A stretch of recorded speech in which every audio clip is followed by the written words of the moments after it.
It is a huge honor for me to be interviewing a rock star in dentistry. I mean, dude, you are crushing. How many offices are you up to now, Josh Brower? Well, I currently have two offices and I'm remodeling our third office so we can kind of consolidate and get back in there. So you're at three offices then? Essentially right now, but we're going to be back to two once the big remodel is done at one of them. And you're in Sioux Falls, South Dakota? And Vermilion, South Dakota, yes. And how far away is, you say Vermilion? I did, yeah.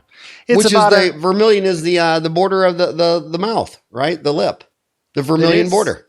That's correct. I wonder why a city got named after or Vermilion. I wonder if Vermilion means something else. I don't know. Their bird is the tanager, which is also red, so maybe. Interesting.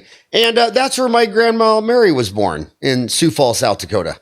Really? Yeah. Small world. And she was born in Sioux Falls, South Dakota, and so was my grandfather. And then when they got married, they moved down to Parsons, Kansas. Wow. And then my mom and dad were both born in Parsons, Kansas, and moved to Wichita, Kansas. So I've been up there. Now, South Dakota is one of the most beautiful states ever. I mean, you got Mount Rushmore.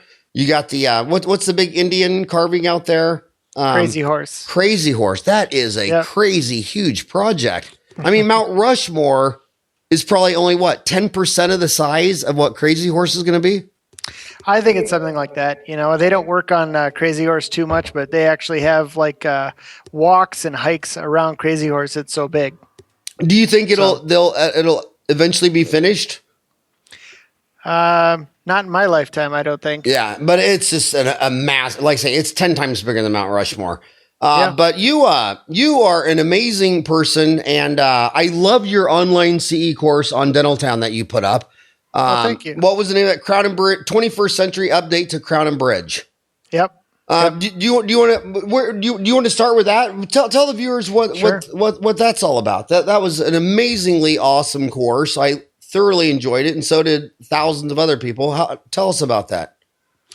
Well, I had graduated almost 20 years ago, and I have not seen any kind of an update book that's come out with anything with the new materials, how we're doing things. You know, when I got out, we were doing a lot of cast metal frame partials with surveyors, and flexible partials didn't exist. We didn't have zirconium. There were, implants were kind of just for the elite few that could afford them. And I wanted to do an update based on the dentists that I have working with me now that are, older, showed me their typodonts from school. And I saw a huge difference from their typodonts to mine to the new ones that you can go and buy today. So what I did is kind of did a comparison contrast between the materials that were around in the early 80s to the 90s when I got out to now, and then how you can apply all the different materials and use of implants in that to kind of bring everybody up to speed with what's available. And you want to go over some of that right now, or? Yeah, whatever you'd like, Howard. Yeah, I think that, guys like you have been out 18 years who are overachievers, and I mean, there's the average dental practice does 500,000 a year. It's one dentist, two assistants, a hygienist 3 days a week, and one receptionist. Then there's rock stars like you out there, really intense people. So what do you think is the well, first of all, let's talk about the most common crown is, the first molar. It's the most likely crown to be sent to a lab. It's the most likely tooth to be missing for an implant. What is your bread and butter first molar crown? And walk us through your technique.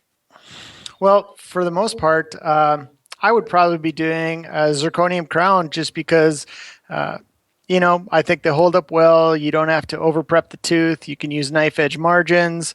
They hold up well in the mouth, and a lot of people just don't want the appearance of gold or can't afford it anymore. 5-10 years ago, I would have said PFM, every time. And, depending upon the person, I used to have like an occlusal table made in metal. Now I could just go all white Bruxer, and a lot of those have an overlay on them. And the Bruxer crowns actually have different hockey pucks, if you've ever seen how they mill them out. And those are becoming polychromatic or very different colored. So you could get anterior teeth now done in a Bruxer or a zirconium crown that in the past you had fewer options. So Now, Abrexer is a brand name for Glidewell. So does that mean you use Glidewell Lab on these?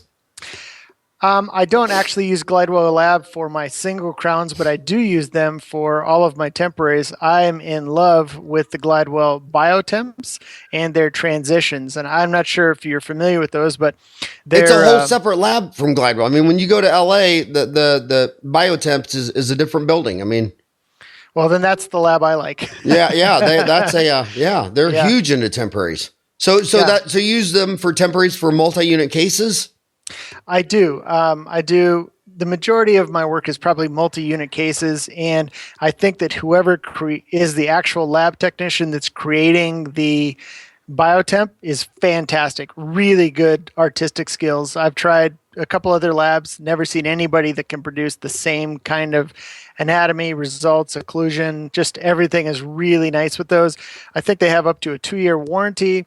And, frankly, I've got some elderly patients who can't afford porcelain, and they'll just say, well, you know what? I'll have you make me a new one in a year, 2 years if it breaks, and I'm just going to keep going with that. So they get a nice smile that doesn't require them to go to a denture right now. And, based on their health, maybe it will be with them the rest of their life. You never know. The best thing about old age is it doesn't last very long. So let me stop you there. Labs will tell you that 96 out of 100 impressions that come in is for one tooth at a time. And you just said that the majority of yours are multi-unit cases. So I'm going to start you right there. Why do you think that is? I think a lot of it goes into the initial conversation with the patient. Howard, when I first heard you talk, you told this great story about a patient telling you, that you just wanted to make the payment on your house, and that's why you were offering that treatment to him. And you told him, no, that's not true because my house is paid in full. And, I never forgot that. And when I do a case, a lot of people think that, they're trying to do dentistry in the best way possible, but we all know we're not doing it for a hobby. It is a business, and you got to treat it like a business, or your business will run you. So when I go in there and do the conversation, the first thing is, I'm here to help you. You came to me first. How can I help you? And then what is your budget? What is it that you can afford to do? And then we will find a treatment plan that works within your budget that will get you as close to your goal as possible. So most of those patients say, I want a better smile. I want to be able to chew. On my entry form, I have a very detailed list where they actually grade themselves as a patient, from I want emergency care only all the way up to I want comprehensive as cosmetic care. So when I look at that entry form, I know immediately what my conversation is going to be like before I walk in the room. And then it's a matter of finding out what their budget is. And after I know their budget, I'm just going to give them the plan that fits within their budget. And then I'm going to give them maybe one or two higher than that and tell them, if you can go a little bit further, we could do this for you. So a lot of my patients may come in saying, they want the tire repairman, where I just need this tooth patched for the third time underneath my crown. And, I would just tell them, well, you've spent this much on your first filling, this much on your second, this much on your third. You're almost to the price of a crown. Why don't you just get the crown this time? And then if it's there's some other teeth that look similar to it and it's within their budget, I just start talking to them about their whole mouth, complete comprehensive treatment planning, instead of just doing the minimum so that they can walk out the door again that day. So I hear this so many with the successful, the large practices where they transition from one tooth dentistry, then their journey is to quadrant dentistry, then their journey is to full mouth. How long along your 18-year journey did it take you to transition from one tooth dentistry to case dentistry? And what low-hanging fruit along the way for some kid that's been out of school for 5 years listening to this, or not even 30 years old, they just fix what's broken and shows up. And they're like, how does a dentist transition from one tooth dentistry to comprehensive care? That's a great question. I feel that I had a really, I don't know if I would say unique, but a really good comprehensive dental experience. I was one of those military scholarship guys, so I went into the military to do my, repayment after. And what branch? I was in the Army. And how many years did you have to pay him back? 4? 3. 3? Yep. So I get for the Army. back in the day, before they coined the term stop loss, it was very difficult to get a scholarship. There was 3 of them. And since it was so hard, they basically said, you can go anywhere you want to go because there's only a couple of you. So I said, well, I'll go to Hawaii. So I went to Hawaii. I went to Hawaii while I was in school for the 2 summers that I had left. And then when I got done, they said, where do you want to go? And I said, Germany. So I wanted to be right in the center of Europe so I could travel all over really easily by car. Were you married or single or? I was married. Yep. So I moved over there with my wife, and I had 1 child at that time, had another born in Germany, and then a couple more now back in the States. But did a couple years there, and then I did a year in Louisiana. So I went from only specialists in the clinic in Hawaii to multiple clinics in Europe that I got to work in with lots of specialists and new young guys like myself. And there you don't get to refer anybody out, and they just tell you, we don't want to do it, so you have to do it yourself. And so you pretty much get thrown into, you have to do everything, even if you don't feel comfortable with it. And if you get stuck, someone will come and help you out, but otherwise you're not going to get any help, not until you're completely stuck.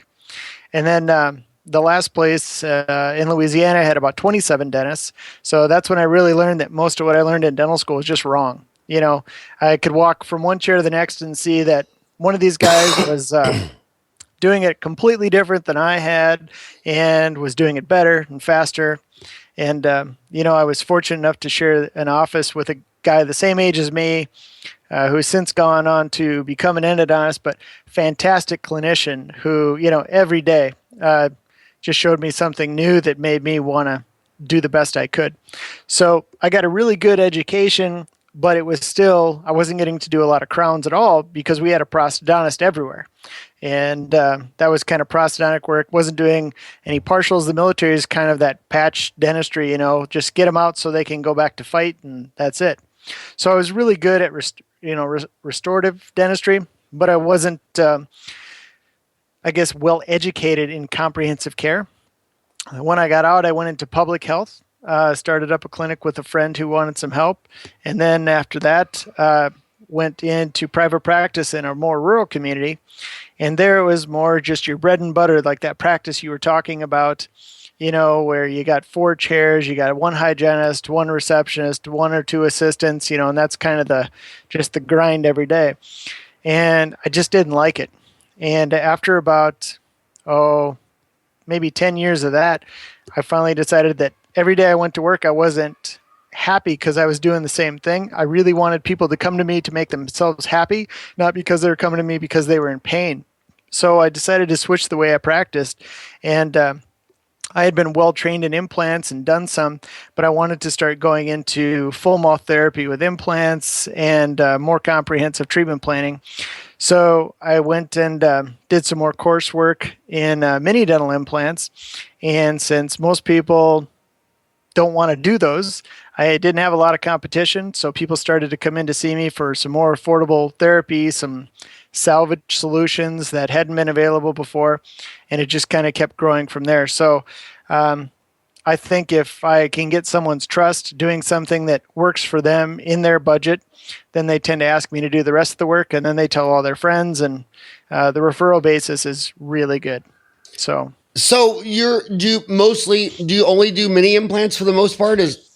I don't. I think that a lot of my friends who do mini dental implants only do them, but between me and you, Howard, not that anybody's listening, I do both kinds. I think there's indications for large diameter implants when you shouldn't really use a mini implant. And I think the same is true. I think that there's a lot of indications for a mini implant when you just can't use a large one. If the space is too small, if the bone's too thin, if the patient's not capable of undergoing grafting or health-wise, they can't support having a flap raised on them.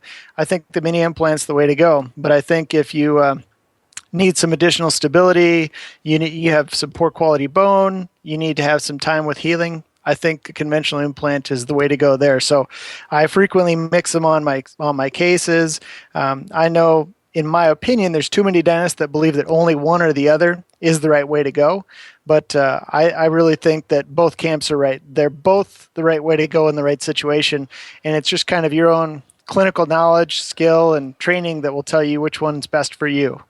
So I do think the young, experienced, untrained mind is always everything's binomial. It's left, right, up, down, black, white. And as you get older and older and older, you see that it's not black and white. It's 50 shades of gray. And if you sit there and say there's no indication for many, only root forms, you're kind of an extremist freak. And if you say you only use minis, never root form, you're an extremist freak. And smart, intelligent people know that there's 50 shades of gray. There's absolute indications for minis, and there's absolute indications for root forms. But it's funny because when I got out of school, do you realize when I got out of school in 87, the few people that were placing implants is mostly blades, subs, they were considered freaks. I mean, you would go to a course in 87 and people lean over and whisper, that guy's a nut job. You know what he does? He puts bars into the ramus. I mean, the guy's a nut. Stay away from him. He's a butcher. They used to call them butchers. People that placed implants in 87 were usually called butchers behind their back. Isn't that amazing? Yeah. And so I've gone from blades to subs to root forms to, so yeah, it's just titanium, and there's 100 ways to skin a cat. So I'm going to chase you down more than what type of mini are you placing? What type of root forms are you placing? Well, I use a couple of different brands of each, and I could use a couple of different diameters of each. The minis go down to about a 1.8 millimeter diameter, and they stop just shy of 3 millimeters. And that's based on the FDA's approval, initially on root form implants and what sizes were which. I guess I started out initially with a lot of 3M, the MTech product that was made by Dr. Sendax. And there's some really good clones. They call it a predicate use if you go to the FDA and look up the form. So if you check out which ones have a predicate use, that means that those are FDA approved based on this other implant that looks just like it. So I've used probably 8 or 9 different brands. I think right now I'm placing some Intralock implants. I think that the collar, if you will, on those is very nice. I think they have cementable abutments, which some people really like, which nobody else has. I think that the fins or the cutting threads are really wide. But if I had, someone that had very thin bone, maybe it came to a sharp point, I would use a Park Dental Research implant. They have a really wide collar, so as it goes down and it hits that thin ridge, it splits it just like an osteotome and stops. So it's almost like an implant and an bone spreader at the same time. And then for the root forms, because I already own the surgical kit, just like most people, it gets expensive to start switching other things. I do like the Osteo Biomedical large diameter implants. They have a very nice design. I helped design their macro implant, which is a 6x6. I really wanted something that would go under the sinus, but was still wide enough, because in the upper posterior maxilla, you have usually some pretty good width, but not a lot of height in most cases. And I wanted an implant that would go in there. So I helped them come out with that, and they've even improved on it since it initially came out. And so I guess I use just, a wide variety, but my favorite phrase that I tell the patients is, if you come to see me, I can walk in the back and show you over 90 sizes and brands of implants. So I will fit my implant to your bone. I'm not going to graft you and force you to fit the one I already bought that's in the back that I don't want to go have to spend more money and buy another one of. And I think that people get a little bit guilty of that, is that, this is the size implant I want to do, so I'm going to make sure that their bone fits it. And I think that in most cases, as long as the load is supported prosthetically, you can go ahead and just place the implant that will most fill their bone, Well said. And what percent of your implants would require bone grafting? Well, because I would say more than 50% of the implants I place are minis. So that means that in almost all of those cases, there would be no grafting. So I would say in my practice, I probably do 5% of the implants that I place are grafted. And some of those would be If I take out, let's say, a central incisor and I want to place an immediate load implant, well, we all know that's kind of a triangular shaped root, and I'm going to put in a circular shaped implant. So I might add some graft material just around the sides of that, to speed up the healing process, get the integration going a little faster. But as far as do I have to graft to gain width before I put the implant in, that would be pretty rare for me. I would, if I have to graft to gain width, the only time I would probably do that is if prosthetically, support-wise, I could not get minis splinted together to work. So. And to do this, have you gone from 2D radiographs to 3D, the CBCTs? Are you doing this off 2D or are you using 3D? I've got, I like the Ewu brand put out by Vatek. They're the largest cone beam manufacturer in the world. Vatek. Now that's yep. VATECH or CK? CH. Yep. VATECH. And are they out of Korea? They are. Okay. Ewu is their brand in America. They're sold under vatekamerica.com. And then I also have an iCat, and some of it is the software that you like to use. I use TX Studio with the iCat, which I think is a nice software. It allows some good planning. You can extrapolate your pan from the cone beam, whereas the Ewu that I have is called a Duo. So it has a sensor for the pan and it has a sensor for the CT. So it's just like a digital sensor. It's 1 second and the digital pans up. So spell Ewu. EWOO. So you have two different cone beams. Yes, I have different ones for different offices. I'm a big believer that. So you have two. So you have two because you have two offices. Right, but and you're I do remodeling have a third. Yep, and I do have two of the Ewu pans, and one just happens to also have the cone beam in it in one office, because when you're behind, it's nice to not have to wait for someone to get done taking their film. So. And how much did this CBC? How much did the Vatek cost? How much did the iCat cost? I picked up the iCat from Renew Digital. I think they're a really good company to work with. They basically. So it was used. Yes, it was. Renewed Digital. Is that their website too? RenewedDigital.com? It's just Renew, RENEW, digital.com. Renewed Digital.com. Where are they out of? Well, I know, I know the tech that installed them more than anything. I know a lot about his family. He's from Georgia, but I don't know exactly where their company's located because I think they kind of take them in, refurb them, and ship them back out. But he was an iCat technician for many years and ran his own mobile unit. And right now, I think that most of the large manufacturers who want to sell you a new cone beam will, have someone trade it in to Renew. They will refurb it and resell it so that they can sell the newer one. Now, do you ever see used stuff on the Dental Town classified ads? I have seen some used stuff, but every time I've looked into it, it's already sold. Yeah, I think one of the most hidden jewels in dentistry is people think of Dental Town as message boards and a magazine, but the classifieds are rocking hot. There's so many people that made $100,000 decision and change your mind for something, and I mean you can get a used. So Renew, that's very good. And iCat, who makes iCat? Is it just? Well, Henry Schein is the U.S. distributor for iCat. And where are they out of?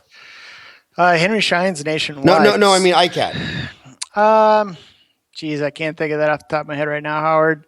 So yeah, I can't think of it. And so, how much did you pay for your renewed design iCat refurbished? So, all right. So there's a number of different. I don't know if you have a cone beam, Howard, but I'll give you the. I got the CareStream. Okay. Well, the Kodak CareStream is a good machine, but the support is difficult. I've had Kodak products in the past, and when they sold off a certain division, I had a tough time. So there's the majority of the used cone beams available are Kodaks. Just so you know right up front, there's an 8,000 and 9,000 series, but the images are beautiful, just beautiful. So I did a fair amount of research on it, but I got I believe it's the 14-bit with the faster capture rate. And I think when I had it delivered, installed, everything done, I was probably into it maybe $55,000 to $60,000 for that one. On the And iCat? I did. Yep. And then what would that have been brand new? Oh, I know they're over 100,000. They're Good well over job, 100. Josh. Yep. Yep. Good jobs. Yep. And then I bought the Ewu first, and I did buy that brand new. And that's a duo, so it has an 8 centimeter square CT on that, and it also has the pan. And I think I paid. This was back when everything was going to hell in a handbasket about 2009. So they were pretty much meltdown. Yep. They just said if it's a cash offer, we'll pretty much take what you give us. So I think I paid brand new $92,000 for that, which I think was a lot of people. In fact, I talked to someone today who said they didn't see the return on investment with the cone beam, and I think it's like a lot of new technology. Some of it's really going to pay for itself quickly, and some of it will never pay for itself. I don't think cone beam is something you can afford not to have. Meaning you can't afford not to have it because you're using it to place implants. Well, not only that. So yesterday I was in my Vermilion office and we had taken a pan, and this patient said, when I bite down on this lower right molar, sometimes it hurts, sometimes it doesn't, And the hygienist had already gone and checked around. She said, well, I didn't, really see anything, And I said, well, patient's complaining about it. Let's take a PA. And it looked a little bit radiolucent on the pan, but, there's a lot of artifacts. And so we took the PA, and it looked like maybe there was a little bit of widening of the PDL, looked like maybe there was something in the furcation, but again, it could be an artifact. It's kind of hard to tell. As Gordon Christensen said, this digital stuff, you see a lot of things that just aren't really there. So I said, well, we took a pan, we extrapolated out of that CT. Let me go back and look at the CT. I go back and look at the CT, and it's completely fractured, both roots horizontally. He's had endo on it, so he doesn't feel it. So the roots are just shifting when he bites a certain way, and all the buccal bone's gone on it. And I get the patient, and I show him, and bring it down. He goes, "Geez, doc, what? I need to get that thing out of there. Well, what? Can you put an implant in for me? Because I know another root canal isn't going to work." So it went from me having a conversation of trying to tell him that I wasn't sure what was wrong, maybe we'd have to look at it, to, wow, that's really bad. Can you get that out and give me an implant? So it's one of those things, people believe what they see, and it's easy to show somebody something and have them ask you to fix it instead of you trying to tell them that you want to fix it. And that's a lot of where my dentistry's at, It's a matter of having people ask me for things instead of me asking them to do things. Okay, so that patient right there. So what would you have done? Would you have pulled that? What tooth number was it? It was 31. So a second molar. Yep. So lower second molar. So would you pull that and place an implant one appointment, or would you pull it, bone graft, go back later? Tell us specifically how you would do that. That's a great question. I love that question because my staff even asked me that. Are we going to put an implant in this thing today? And, I work for my patients, and I just tell the patient, if you have to have X, Y, Z done, I will do that for you. Here's the associated risks with it, And I can tell you that I've placed plenty of implants into extraction sockets, molars included, the day of, and I've had success and I've had failure. A lot of it, in my opinion, is mostly based on the patient's willingness to care for the spot. So, are you familiar with PRF, Howard? PRF? Yeah, platelet-rich fibrin. Oh, yes. Okay, where you draw blood and centrifuge it? That's exactly right. So we've always had PRP, but if you centrifuge it at the right angle and the right speed, you can get that third layer in the center with the white blood cells, some stem cells, growth factors, all those kinds of things in there. But what it's nice about that layer is that you can actually compress it into a membrane, and it will grow into anything you need. If it's by bone, it grows bone. If it's by skin, it grows skin. It does, it's white blood cells. It's not going to get any infection. It'll just grow in the worst possible conditions. So unhealthy patients that won't clean their teeth, it's just like magic juice. So what I like to do in a case is if, let's say they're a grinder, like this patient was yesterday. I know that I need to be more cautious and stress to them that they need to be more cautious and that they should allow me to not load this thing immediately. So that's an indication for me that maybe I would take the tooth out, and because I could see there's a granuloma in between the roots on the film, maybe clean that out, place a little graft with the PRF over the top of it. So now I don't have to use my old periodontal dressings. I don't have to do anything like that. I don't have to buy any expensive dermal, grafts and sew it in. PRF, it's free. It comes right from the patient. So I would sew that in there if they would let me, and have them back in usually 5 weeks. The skin would be completely closed and look like I'd never been there. At that point, I feel pretty confident that if I use a 2-stage implant or a conventional implant where I'm going to place it inside where the patient can't bite on it and get primary closure if possible, or at least get the healing cap where they can't touch it, I feel pretty confident that I'll just let that sit and the implant will heal at the same time as the graft. Now, someone else, they're saying, Doc, I got to have this tooth. I don't care if it fails. I'm going to be careful with it. I'm going to follow all your rules. If you try to place a conventional implant, sometimes you can get one root that's big enough to allow you to slide it in the mesial or the distal if you can get the right angle. It's not very often. You can put a mini in each of those roots. The minis go up to almost 3 millimeters, and that's just about the diameter and width of that apex on a lower molar. So you can get good primary stability with a mini in each of the roots, and that's usually the protocol. You need to have at least 2 minis if you want to put a molar on them. And sometimes, on the uppers, I've even done 3. I saw a guy do 4 one time, but I think he was just doing it to do it. So if they said they had to have it, I would take out the tooth, clean it out.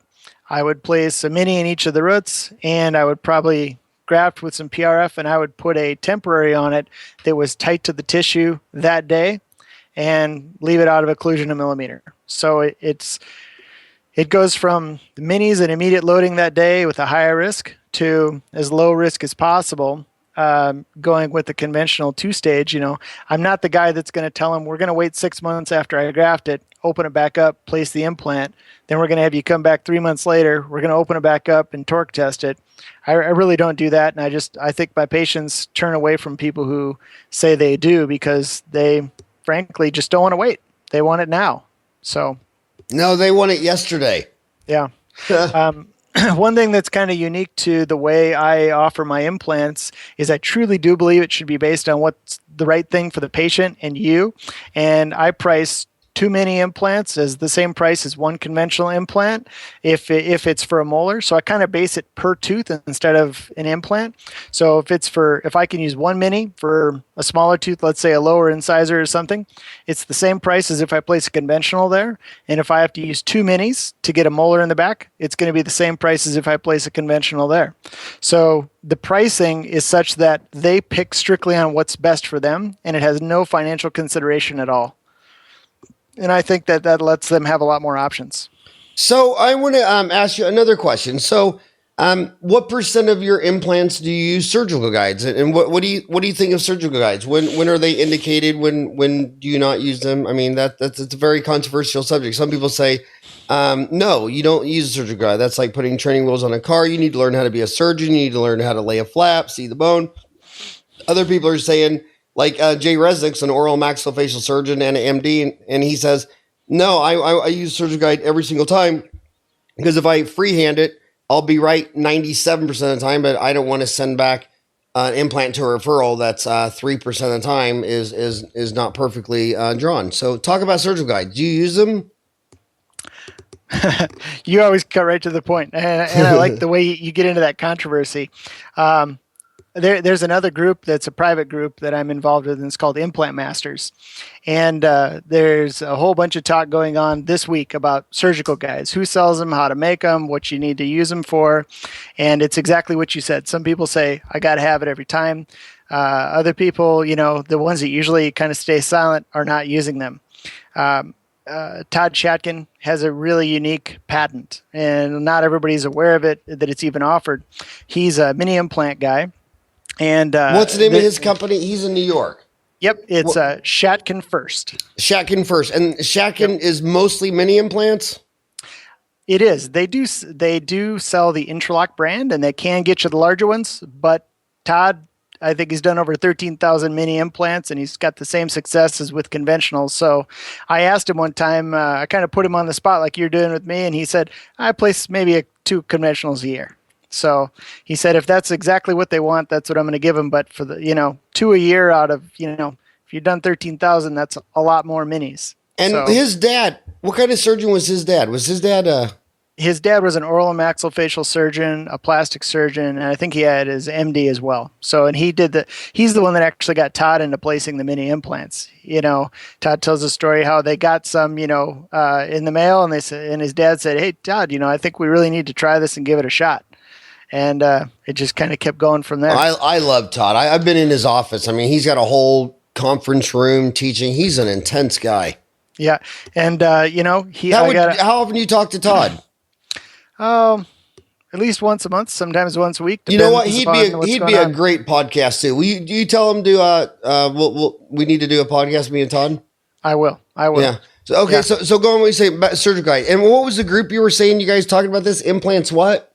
Well, it's a private group on Facebook. It's called Implant Masters, and I was in another group. I'm in a number of different groups, and one of the guys was mentioning something about his other group, and I went over there, and he sent me an invite, and it's people that strictly are placing implant cases only.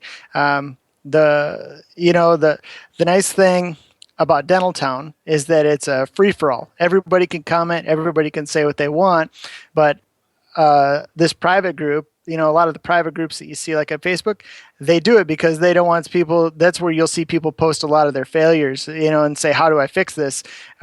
Whereas, some guy who believes you got to use a surgical guide every time might see on Facebook and say, or on Dental Town and say, hey, you failed because you didn't use a surgical guide. And he really just wants an answer on why the implant failed, not, right. Why do you think I did my case wrong? And that is exactly why we started the private groups on Dental Town last year. Yeah. So all of Dental Town, you can start a private group there too, where one guy starts the private group and only that person can let you in or not. But for that reason, for sharing. Yeah. Yep.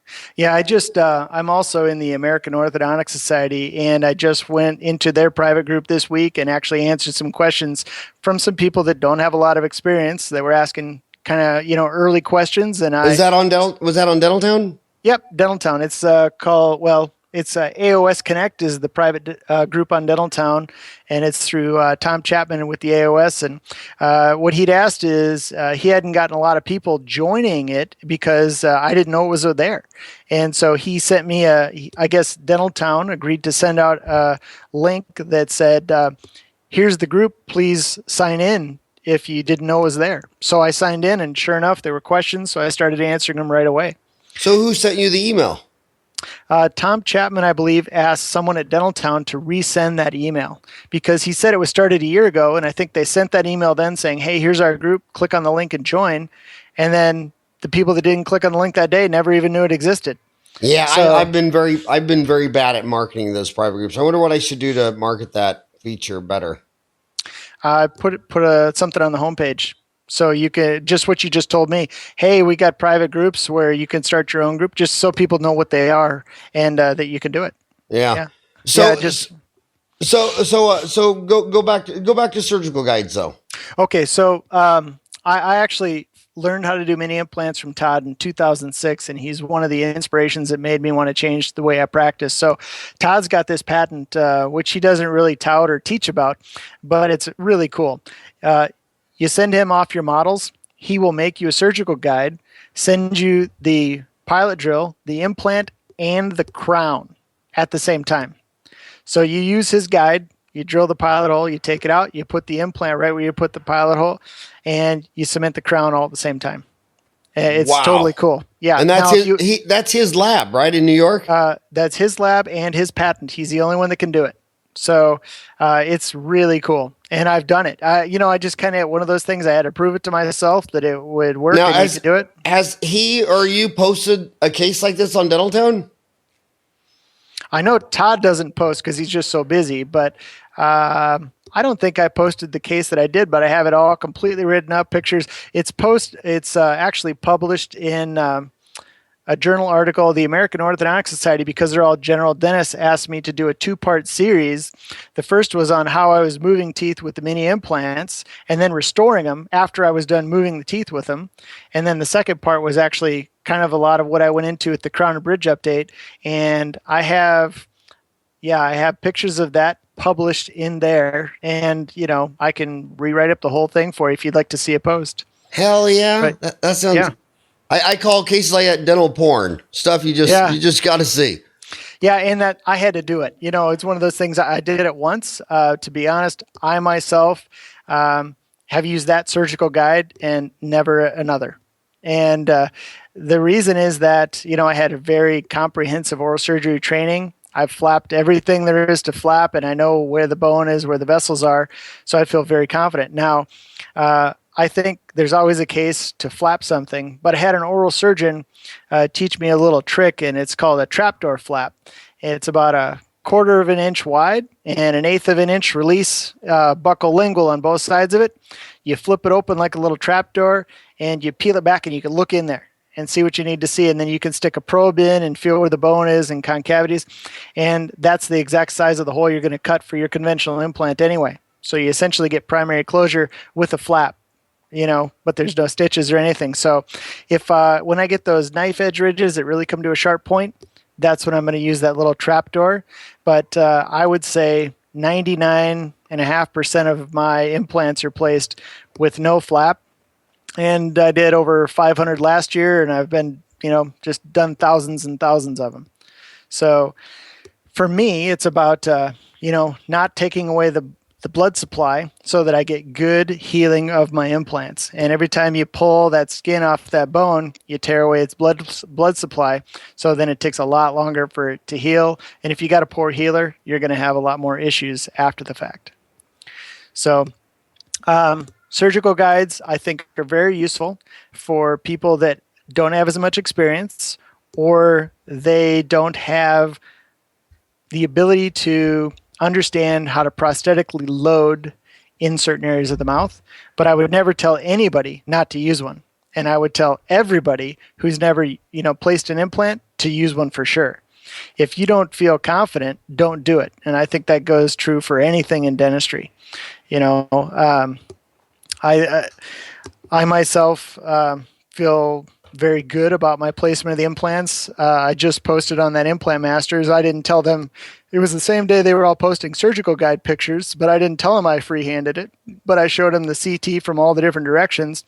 And what I tend to do is tip the implant within the bone so that it comes out right where the prosthetic is.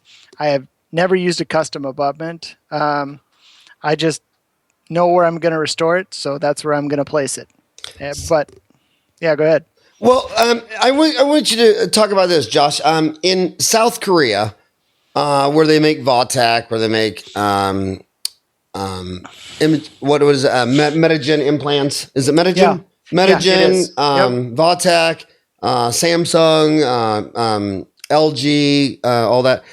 They have 20,000 dentists in South Korea, and 15,000 out of 20,000 place an implant every single month.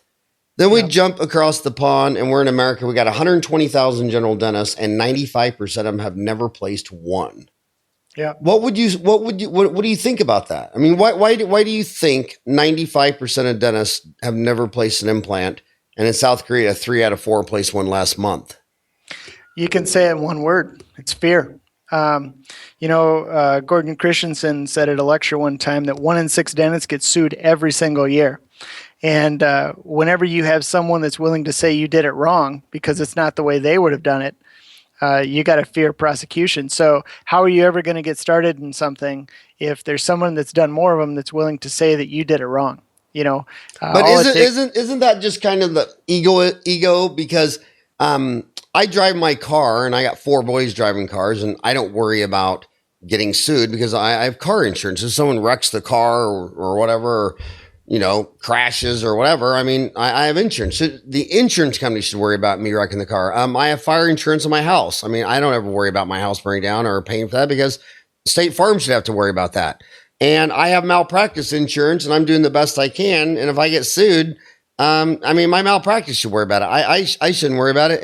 And why? So I think they're so afraid of getting sued because it's against their personal ego. It's like, how can I be a good dentist and upstanding in the community if I had a complaint at the board or got sued? And that's just crazy, isn't it? I think it is. But I think especially in the rural communities, I'm here in the Midwest where we have a lot of towns, of just a couple thousand people. And, if there's 2 dentists in town and someone puts it in the paper that you got sued, your practice will suffer. I mean, it's a financial thing for them, but I think you're right. It's all ego. It shouldn't be that way. When I was in the military, you can't sue anybody in there, and everybody was very appreciative that you were even helping them. But I've seen a lot of different things, and I helped defend 2 dentists last year who were, having potential lawsuits against them for implants. Okay, Josh, I'm listening to this podcast. I got my Dental Town app on my smartphone. I turned it to Bluetooth. I'm listening to you on my car radio, and I've been out of school 10 years. I've never placed an implant. I've decided I want to place an implant. What would give me your advice? What's the first thing I should do? I mean, I gotta walk up 10, 12 steps before I get to the second floor where I'm like you. What would step 1 be? I've never placed an implant, and I'm driving to work right now. I love that question because I get asked it quite often. And the first thing I say is do the upper first or second premolar every time. Because and upper instead of lower, because lower you're concerned about paresthesia, inferior alveolar nerve, big boo-boo, or what? Why is that why you picked upper? Well, yes, there's not, you're not so worried about the vessels and the nerves, but in the lower, you can also have quite a bit of a curvature, almost like a banana shape to the lower mandible as it goes to the back. And if you go straight down, you could easily perforate and go, straight through the inferior board of the mandible and not even know it because you're in solid bone until you're 8 millimeters down. Then it takes a 45-degree bend to the buccal. And, if you're not experienced, you won't realize that the mandible curves that far back in the mouth. Whereas the upper, it pretty much stays, you put your finger on either side of that maxilla, it's going to stay right in the middle. Okay. Okay. So my first one, you're saying upper molar. Upper premolar. Upper premolar. Okay. Premolar. Upper premolar. So now you don't have to, so now you just take out the sinus. Yep, I'm not worried about the sinus. I know I got plenty of bone, and you can place a mini. In almost every case, you can use a mini for a single premolar. Would you want me to have a 3D? I don't like CBCT. It's too complicated. Would you want me to have a 3D X-ray? If it's your first one and you're nervous, I would use a surgical guide that you did off a CT. And would you do I have to buy one, use, or would I just need access to one? I mean, in Sioux Falls, how many people live in Sioux Falls, South Dakota?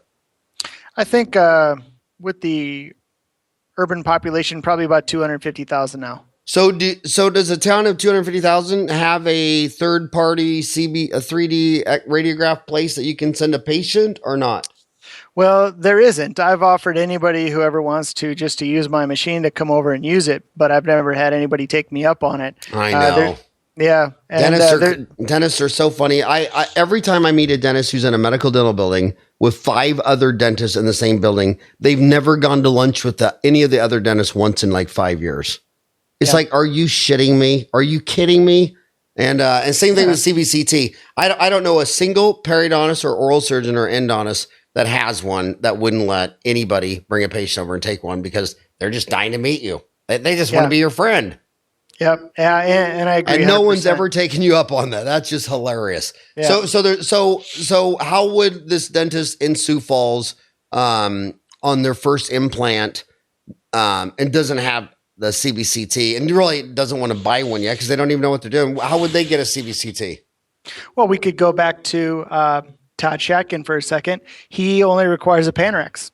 So if you send him the model and the Panorex, he will make you a guide right off of that. So if you don't have a CT, don't have access to one, you could still get a surgical guide from Todd, and he would do it for you. And what's his www? It's shatkinfirst.com. Will you spell that? Yeah, ShatkinFirst.com. And was he any relation to William Shatner in Star Trek? I'll have to ask Todd, but as far as I know. So back to that first one. You maxillary bicuspid, first or second? I would say either, but if I got to pick, I'd go for the first because the bone's longer right behind the canine. So if you decided that you wanted to go, let's say a 15 millimeter implant, that's a fairly good length. I think you could be in the design. Okay, let's back up a little further. I want to take some courses on this. Okay. Would you recommend starting online, hands-on? What training would you recommend specifically? If you want to place or you want to learn? Place. Okay. If you want to place, I took my first course from Todd when he was working for 3M, the MTech Corporation. And I think hands-on is the way to go. I've taught the course for the mini implants for OCO Biomedical. And a lot of the guys that come to those courses have never placed one, but they're interested. And I think that if you can take out a wisdom tooth or take a tooth out surgically, you absolutely can place a mini implant. And I think that you need more training to place a conventional implant because of things like grafting, knowing how much bone you need around the implant, things like that. So I would say start with a mini implant, do a hands-on course where you actually get to, drill the hole, place the implant, see the feel, use the tools, and then pick a nice, easy case. And if you're still concerned, I would, have Todd make you a surgical guide and follow it.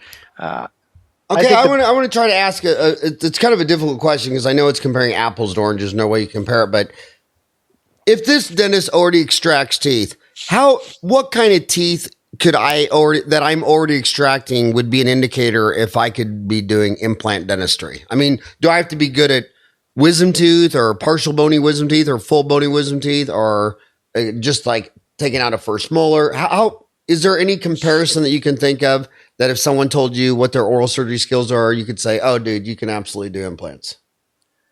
When you say implants, I do think there's a difference between mini implants and conventional implants, conventional with grafting and surgically guided and all those things. But to answer your question in a simple manner, if you would bill it as a surgical extraction instead of a simple extraction, you can place a mini implant, in my opinion, with some training. I think you need to be able to possibly take out a difficult surgical extraction if you're going to do a conventional implant. And I think that you should do a course in grafting, maybe bone and tissue, if you're going to do complex conventional implants. So that was well said. I've never heard anyone put it that eloquently. That if you build out surgical implants, that's a clear way of explaining that. Yeah, so many times, like I said, I've taught this course. I've had a lot of, I helped start one of the mini implant groups. I've got all those credentials and all the different implant groups. And what I can tell you is that the majority of the people that come still haven't placed an implant after they've come to one meeting, if they've taken the courses. And so it's sometimes hard to get people to get that little bump to actually pick their first case. So I'm always the one telling them, get that upper first premolar. And then if let's say they said, well, I've got some conventional implants around and I've never placed those either. I said, well, you take out a tooth, right? There's your hole. You can't really hit any vessels or nerves because there's your hole. Put it in the hole. Close, put it in the hole, close it up. And they find it that you kind of get a little bit of light in their eyes when you say, well, you already created your pilot hole. You already know there's no vessel. There's no nerves for you to hit. All you got to do is screw the implant into the hole that you just made, and do it for free. Get your next door neighbor, do your best friend, do it for free. Let them know that it's the first one you've done. Be upfront about it. But how can you mess up something where you already have 100% experience in taking teeth out? Why can't you just screw something into the same hole that you just took a tooth out of? I want to switch gears completely away from clinical and go to non-clinical. So you're in a town of 250 with a dental office. Yeah. And then up the street, how far in Vermilion, you have another office. Yep. And then you're remodeling a third office. Right. Where's that at? Is that? It's also in Sioux Falls. Okay. So now are these associate dentist employees or are these partners? They're associate dentist employees, but only because they choose to be. I'm very open to any kind of relationship that people want to work with me on because I prefer the group model. I like talking to people. I like to share knowledge, and I don't want to tell anybody what to do. I'm sure, Howard, you have a lot of employees, and you're funnest part of your job is not telling people to do things. It's actually just being with those same people that you enjoy, employing. I really feel strongly about my thoughts on group practice. Whenever you see a dentist who's completely burned out, drinking a bottle of Listerine a day, eating 20 Vicodin, they're always alone and burned out and fried. And when you walk into a group practice and there's like 3 dentists working together, it's just so much more fun. I couldn't imagine practicing alone. When I think of decades of my life, like for a decade, walking in every day and working with, these dentists, they're even when they leave to go set up their own, I still go, they're still my football buddies at the bar and drinking. And I just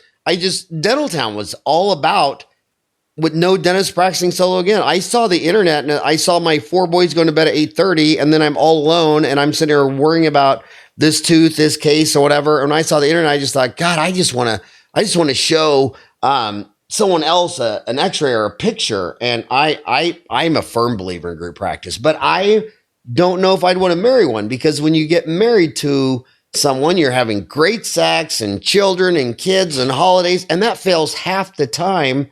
Do I really want to marry a dentist with no social glues of sex and children and holidays and vacations? But you said you're open to it, but you've never done it. No, I have done it. Have done it. You did marry a dentist? I did. It's a great way to explain it. The associates I have right now have owned their own practices and did not like the stress. They Correct. both have more experience than I do. I think one of them has 25 years and one has over 30 years. And so they are revitalized because they have a newer, younger dentist to come in and do all this new stuff that they're not used to. But no, I started up an office and I had a partner who had been out of school maybe 2 years. But, I know you're a lot better businessman, your dad included, than me, Howard. But one of the things that I always live by in the business world is you have to know how you're going to break apart a business before you ever form one. So it was really well laid out exactly how we would separate if it didn't work, who was going to be making the decisions, how they were going to be made.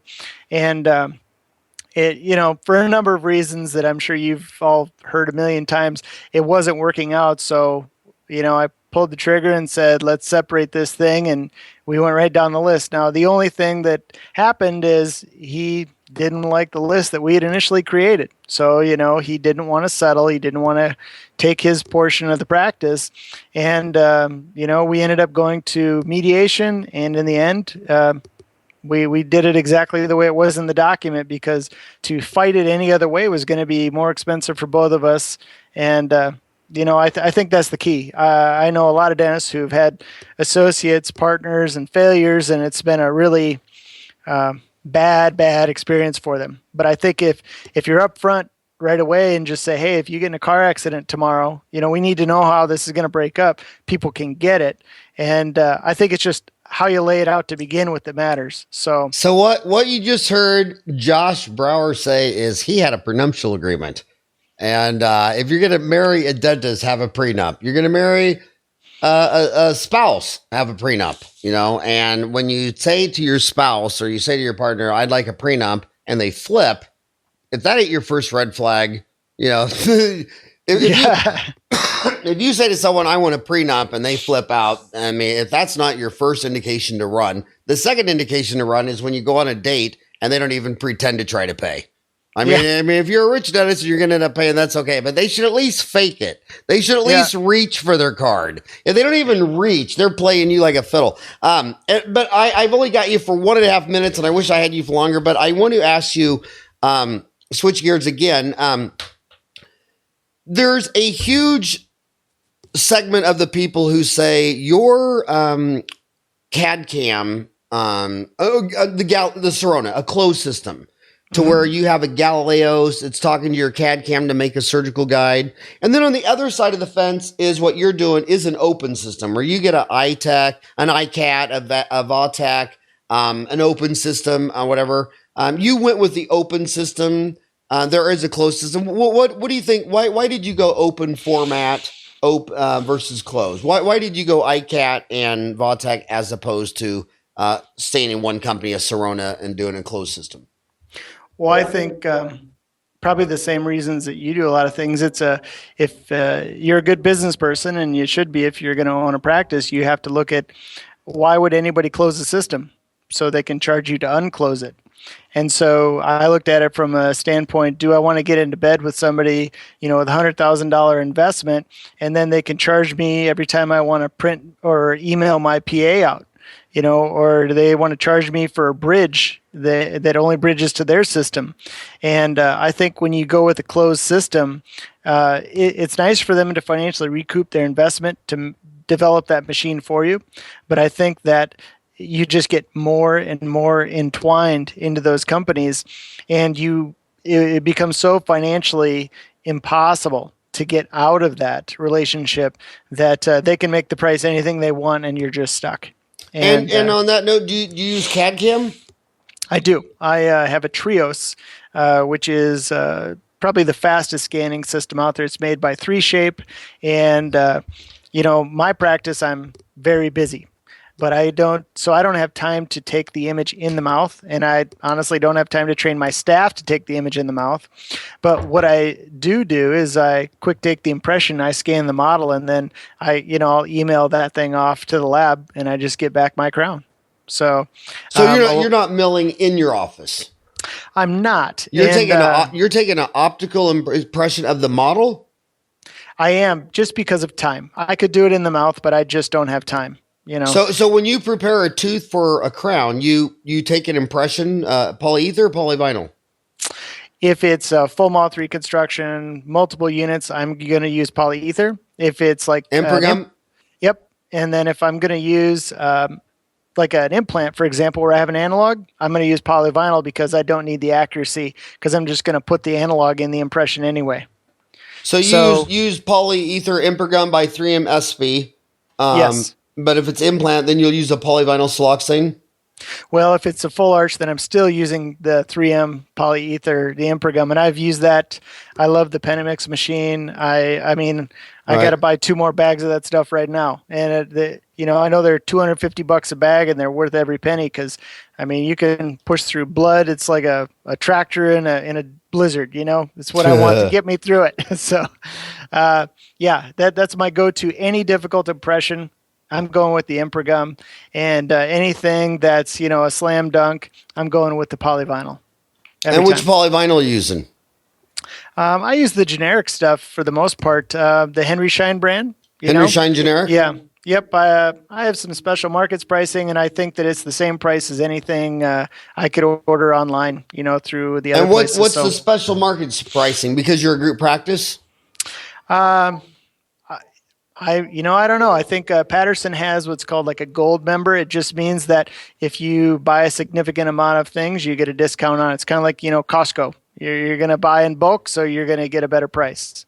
So. Well, I cannot believe we went past an hour. It's an hour and 2 minutes. We're out of time. But I just want to sit there and say, dude, I think the world of you. I think your online CE course, Crown and Bridge. If you're listening in your car right now, you got to watch Josh's online course. You're definitely what I call the 1,000 points of light in dentistry.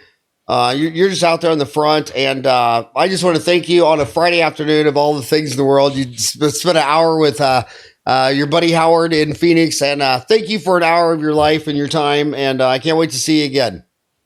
Howard, you're an inspiration to me. Ever since I heard you speak the very first time, I've tried to live my life more like you, the way you told me to that day when you were yelling and screaming and swearing at us all. So thank you. Thank you very much. Thank you, buddy.